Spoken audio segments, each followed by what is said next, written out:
নিজৰ সন্তানক সদায় পিতৃ মাতৃয়ে ভাল হোৱাটোৱে বিচাৰে কিন্তু ভাল হোৱাটো বিচাৰিবলৈ গ'লে ভাল হোৱাটো বিচৰাৰ কাৰণটো উলিয়াব লাগিব কি কেনেকৈ ভাল হ'ব যিখিনি বৰ্জন কৰিব লাগে সেইখিনি নিতান্তই বৰ্জন কৰিব লাগিব তেতিয়াহে সঠিক পথত ল'ৰা ছোৱালী এতিয়া কি হৈছে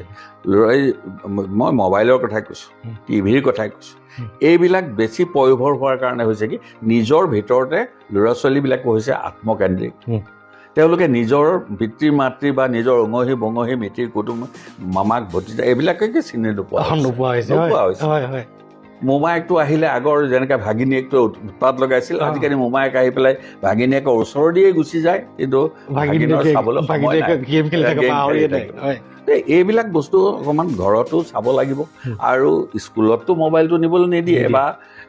বাধাই কৰে তাৰ মাজতো চোৰাংকৈ কোনোবাই নিয়ে সেয়া স্কুলে ষ্টেপ লয় দেখিছোঁ লোৱা মই নিজেও স্কুলত থাকোঁতে ৰুমৰ পৰা মোবাইল উলিয়াই অনা মই নিজেও কৰি আহিছোঁ তেনেকুৱা কাম সেইখিনি হয় কিন্তু ঘৰখনৰ শিক্ষাৰ আচল প্ৰধান ঠাই গতিকে ঘৰখনত গাৰ্জেনে সেইখিনি কিন্তু চম্ভালিব লাগিব আৰু নহ'লে আনক দোষী লাভ নহ'ব নিজৰ দুখটো নিজেই বুজি পাব লাগিব